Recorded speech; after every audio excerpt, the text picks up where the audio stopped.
ये फरमाइएगा, अब हमारी ख्वाहिश तो है कि ये ऑल पार्टीज कॉन्फ्रेंस हो ताकि तमाम पार्टीज यहां पर बैठें, लेकिन आपको क्या लगता है कि वो कौन से अहम फैसले होने चाहिए या अहम कानून साजी जिसकी तरफ आप चाहते हैं कि ये हो जाए तो इससे ये अमन व अमान का मसला हल हो सकता है? क्योंकि गुज़िश्ता 2 दिनों से सोशल मीडिया पर कुछ लोगों की जान से बड़ी खौफ की फिजा फैलाई गई है कि पता नहीं आने वाले दिनों में क्या होने जा रहा है। हम उसको कंडेम भी करते हैं कि जो खौफ की फिजा कुछ लोगों की तरफ जाने से फैलाई गई है, लेकिन अमन व अमान को कायम करने के लिए आपको क्या लगता है क्या कानून साजी होनी चाहिए?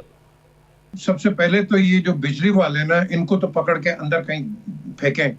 ये प्रोग्राम होते हैं, इनकी बिजली चली जाती है, मर्जी से बिजली ले आते हैं। बड़ा गर्क कर दिया है आपके डेस्को और बापडा। इस पे बात करते हैं। क्वेश्चन है जो आपने भी क्वेश्चन किया है, मैं आपको एक चीज बताऊं कि एपीसी की कोई जरूरत नहीं है। ये जो गवर्नमेंट है, ये अपने आप को अगर गवर्नमेंट कहती है तो अपनी रेट दिखाए। आपकी रिस्पॉन्सिबिलिटी है। दहशतगर्दी ऑपोजिशन की रिस्पॉन्सिबिलिटी नहीं है, बल्कि ऑपोजिशन को गवर्नमेंट के साथ मिलके जो टेररिज्म है, जो एंटी आप कह लो कि इंसर्जेंसी है या एंटी स्टेट एक्टिविटीज है, उसके साथ एक पेज पे हो जाए। लेकिन ये नहीं होते। मुझे नहीं नजर आया कहीं किसी ने कंडेम किया हो कि ये जो दहशतगर्दी है इसके खिलाफ हम ये करते हैं। कोई नहीं। वहां उनका एक ही नारा है, इमरान खान को रिलीज करो। भाई करो, जरूर करो, तुम उसके सपोर्टर हो। But what about the national interests? इसके मुतालिक भी तो कोई बात करो ना भाई। If you're in the opposition, आप गवर्नमेंट इन वेटिंग है, तो कुछ लोगों को बताएं, हुकूमत को बताएं, अवाम को बताएं कि अगर आप आते हैं आप करेंगे क्या। आप तो सिर्फ एक चीज बता रहे हैं, इमरान को रिलीज करो। और भाई करो, ये तुम्हारा मसला है, कोर्ट्स का मसला है, अवाम का मसला नहीं है। ये अवाम बिल्कुल डिसअपॉइंटेड है कि हाँ भाई उनका एक पॉपुलर लीडर अंदर है, फाइन, बट ये कोर्ट्स डिसाइड करेंगे कि गवर्नमेंट्स नहीं करेंगी। That is i.e. कि या तो आपका बनाना गवर्नमेंट है, या ये इस तरह की फ्लाई बाय नाइट गवर्नमेंट है, या आपका एक सिस्टम है। तो सिस्टम है तो courts will have to be followed. एक दूसरी चीज, अभी एक ये आया स्टेटमेंट, जब ये बात कर रहे थे मेरे भाई ये ख्वाजा आसिफ की, कि general Faiz, general Chishti, general Faiz और जनरल बाजवा और इमरान खान, इनकी बिल्कुल मीटिंग हुई थी, लेकिन इन्होंने डिसाइड ये किया था, ये मैं ऑन रिकॉर्ड कह रहा हूं, डिसाइड ये हुआ था कि जो दहशतगर्द हैं उनको तो आप जगह नहीं देंगे, लेकिन जो वैसे ही फंसे हुए हैं उनको रिहैबिलिटेट करेंगे। लेकिन इन द मीन टाइम इनकी गवर्नमेंट ही उड़ गई। So basically it never materialised. ये जो स्टेटमेंट दे रहे हैं, इट्स मैं नाम नहीं ले सकता हूं मैं, लेकिन one of the participants told me कि ये कंकॉक्टेड स्टोरी है, एंड जब टाइम आएगा वो भी बात कर लेंगे, बट इट नेवर हैपेंड। अच्छा पीटीआई साहब, एक चीज बताइएगा यहाँ पे कि आपने कहा कि पीटीआई का एक ही मसला है कि वो कहते हैं इमरान खान को बाहर निकाले। हुकूमत इस दहशतगर्दी के मसले पर भी हर चीज का ब्लेम इमरान खान पर दे रही है। आप इमरान खान को गए हुए भी और इस पॉलिसी को गए हुए भी, जो आपने तारीख बताई 2021, बड़ा लंबा अरसा गुजर गया, तो अब तक तो हुकूमत को हर चीज ऑन करनी चाहिए। देखें, ये जो भी हुकूमत होती है, पिछली हुकूमत किसकी थी? पीटीआई की। सारा मलबा उन्होंने इन पे डाला था, पीटीआई, पीएमएलएन पे या पीपल्स पार्टी पे। आज ये है, ये सारा मलबा उस पे डालते हैं। ये एक स्टैंडर्ड एसओपी है। आज देखते नहीं है ट्रंप क्या कर रहा है, हर चीज बाइडेन पे डाल दी। और भाई तुम हमें बताओ तुमने क्या करना है। द क्वेश्चन इज, ये ब्लेम गेम चलती रहती है। I wouldn't take any notice. ये वही है ना, हम पेट फाड़ देंगे, ये कर देंगे, आज आप साथ बैठे हुए हैं। तो ये पॉलिटिकल गिमिक्री होती है। I wouldn't take anything serious on that. The question is कि आपको, मुझे और अवाम को सिर्फ ये चाहिए कि what are you going to do for us, simple as that. ये डे टू डे जो आए, जो भूखे मर रहे हैं, जिनके बच्चों को आपने तनख्वाहें, इतनी महंगी तालीमें दी हैं, इनके बच्चे जा रहे हैं, फीसें देखी हैं। Has anybody talked about the fees कि इतनी 50-50, 60-60 हजार रुपया, मुझे बताओ ये कर रहे हैं? आपके स्कूल्स को देखो, आम बच्चा जा सकता है स्कूल के अंदर? Is anybody talking about it? साफ पानी आपको मिल रहा है, एनवायरनमेंट का आप ख्याल कर रहे हैं? ये चीजें हैं जो कि अवाम को अफेक्ट करती हैं। अभी अच्छी चीज है, इस्लामाबाद में मुझे बड़ा अच्छा लगा है कि 26-27 ये जो मैजिस्ट्रेट्स आए, इन्होंने छापे मारे और कंट्रोल किए। ये जो माइक्रो मैनेजमेंट है, हमारी माइक्रो मैनेजमेंट नहीं है।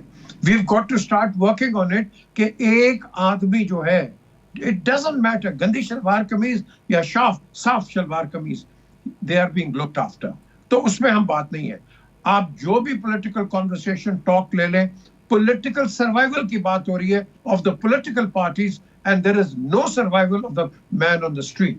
This is your national agenda, national character. अब नेशनल एजेंडे में ये भी तो बात हो रही है ना कि अब क्या उनसे बात करनी चाहिए, या जिन लोगों ने बंदूक उठाई हुई है उनसे अब बात करने की कोई गुंजाइश नहीं है? जिस तरह कहा गया कि अब गेम के रूल चेंज हो गए हैं। आप जो बंदूक उठाता है अगेंस्ट द स्टेट, आप उससे बात करेंगे? बिल्कुल नहीं करनी चाहिए उनसे बात।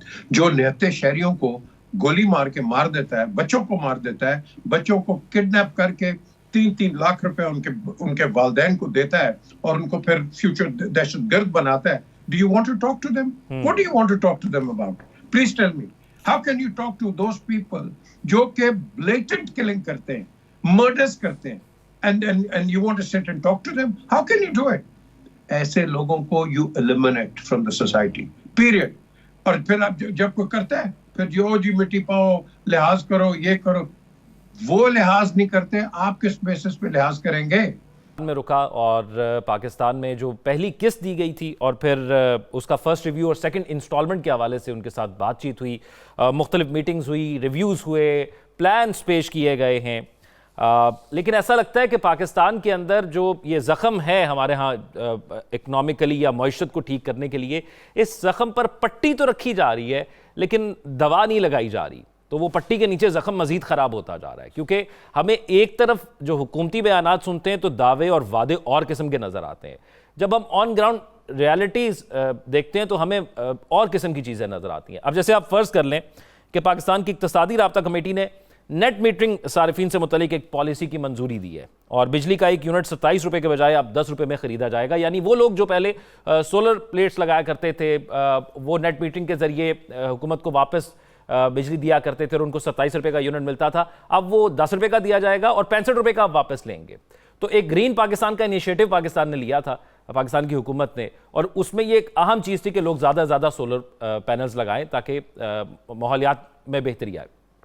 तो अगर इस किस्म के इकदाम होंगे, एक तो वहाँ से नुकसान होगा, दूसरा फिर यह भी कहा जाता है कि कैपेसिटी पेमेंट पूरी नहीं होगी अगर ज़्यादा से ज़्यादा लोग सोलर पैनल की तरफ जाते हैं या हम सस्ता यूनिट नहीं खरीदते, अगर हम महंगा यूनिट सार्फिन से खरीदते हैं। तो फिर किसने कहा था ये कैपेसिटी पेमेंट वाला आप मामला उस वक्त रखें और ऐसे कॉन्ट्रैक्ट करें और ऐसी सर्विसेज दें। अब इसके अंदर एक और चीज़ ये भी है कि हम ये कहते हैं कि अपनी इकॉनमी को बेहतर करने के लिए हमने एक्सपोर्ट्स करनी है, तो एक्सपोर्ट करने के लिए तो आपके जो साथ की कंट्रीज़ हैं वहाँ पर बिजली आपसे सस्ती है, तो अगर आप अपने यहाँ ऐसी बिजली या ऐसी सहूलियात नहीं देंगे तो आप कैसे compete कर पाएंगे? हम इन पॉलिसीज़ को रिव्यू नहीं करते। हम जब भी सुनते हैं ये कहते हैं कि टैक्स बढ़ा दो, सिर्फ हमारा एक ही चीज़ पर जोर है कि टैक्स बढ़ा दो, और वो बढ़ना भी चाहिए, लेकिन वो बढ़ना इक्वली चाहिए। मेरे आप जैसे वो लोग जो तनख्वाहदार हैं या जो जॉब करते हैं उन पर तो टैक्स हम देखते हैं कि वो ऑटोमेटिकली आता है, फॉल करता है, लेकिन हमने ये नहीं सुना कि अगर दुकानदारों के हवाले से कोई पॉलिसी बनाई गई तो वहाँ पर कोई बहुत बड़ी कामयाबी मिली हो। इसी तरह वो 1-2% एलीट जो पाकिस्तान के मुल्क के फैसले करती है उनके हवाले से भी अभी कोई पॉलिसी नज़र नहीं आती। अब दोस्त मुल्कों से भी हमने पैसा लिया हुआ है, अब वो भी बार बार डिमांड करते हैं कि अब कैसे वापस करना है, कब वापस करना है। हम रोल ओवर की बात कर लेते हैं, हमें रोल ओवर मिल जाता है। तो अब देखते हैं ये कि क्या हमें ये अगली किस्त मिल जाएगी और हमारी पॉलिसीज़ क्या हैं, और यही पॉलिसी है जो पाकिस्तान को इस मुश्किल भंवर से निकाल देगी, जो हुकूमत के दावे हैं, या हम मजीद उलझते जाएंगे इनसे। पीजे मीर साहब, ये एक तो IMF ज़रूरी है हमारे लिए, हमारी मईशत के लिए, और ये किस्त भी ज़रूरी है। 2 हफ्ते वो पाकिस्तान में रह भी गए हैं अभी आके, और उन्होंने रिव्यू भी कर लिया और उम्मीद भी यही जाहिर की जा रही है कि हमें किस्त मिल जाएगी। तो आपको लगता है कि जो पॉलिसीज़ पैरेलल चल रही हैं वो ठीक चल रही हैं? ये हमारा आखिरी IMF प्रोग्राम होगा जो मेरे वज़ीर आज़म कहते हैं? आखिरी होगा, मुझे कोई जवाब दे दे, I want to hear it. Shaukat Aziz ने किस तरह पाकिस्तान को IMF प्रोग्राम से बाहर निकाला? Please tell me that. देखो, आप अगर फोकस्ड हो जाओगे, यू कैन डू इट, हम कर सकते हैं। लेकिन आप जब IMF का जो पैसा आता है, इंस्टेड ऑफ स्टेबलाइजेशन, पैसा आपको स्टेबल के लिए देते हैं, to make the country stable, हम उसको डेवलपमेंट पे लगा देते हैं, और डेवलपमेंट वहां जहां की वोटर अपीजमेंट होती है। This is not how you spend public money. और ये फिर टैक्स क्यों लगाते हैं? इसलिए क्योंकि आप ओवर स्पेंडिंग कर जाते हैं। तो ओवर स्पेंडिंग करेंगे और आपने फिर ADB ले लें, वर्ल्ड बैंक ले लें, ये IMF ले लें, इनको पैसे तो वापस करने हैं ना, तो कौन करेगा? आप और मैं करेंगे। So the question is, you got to have a firm policy. तो फर्म पॉलिसी जब तक आप एमिनेट नहीं करेंगे, हम इसी, वो कहते हैं ना, what goes around comes around circle में रहेंगे। अभी आपको $2 बिलियन मिला, मुझे बता दें कि हैज द गवर्नमेंट अनाउंस्ड कि what will they do with the $2 billion? ये कहां इस्तेमाल करेंगे, and what will be the return of the $2 billion without taxing the people of Pakistan? ये क्वेश्चन आएगा और आना चाहिए, क्योंकि देखो ना, जितना लोन कोई लेगा वो आपके और मेरे पर और आवाम के ऊपर एक ट्रिकल डाउन इफेक्ट। हमें तो पीछे मीर साहब यही समझ आता है, जो पैसा हम उधार पे लेते हैं वो हम उधार वापस करने पे लगा देते हैं, मुल्क की बेहतरी के लिए तो कुछ नहीं लगता। आज तक तो यही हो रहा है। बिल्कुल आपने सही कहा, आप उधार पे लगा देते हैं, और उधार पे जब आप लगा देते हैं तो पैसा कहीं से तो आता है ना, वो आपके और मेरे टैक्सेशन से आता है। फिर टैक्स बढ़ते हैं, लोगों की चीखें निकलती हैं, और फिर आपका क्या होता है, इवेंचुअली आपकी जो एसएमईज हैं ये बिल्कुल शट डाउन हो जाती हैं।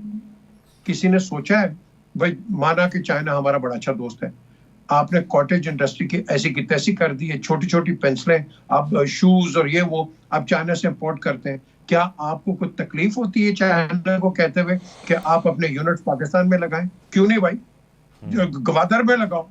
हम जो बलूचिस्तान की बड़ी बातें करते हैं, इंडस्ट्री जो चाइना की है, आप इधर गवादर में बलूचिस्तान में लगाओ, क्यों नहीं लगाते हो?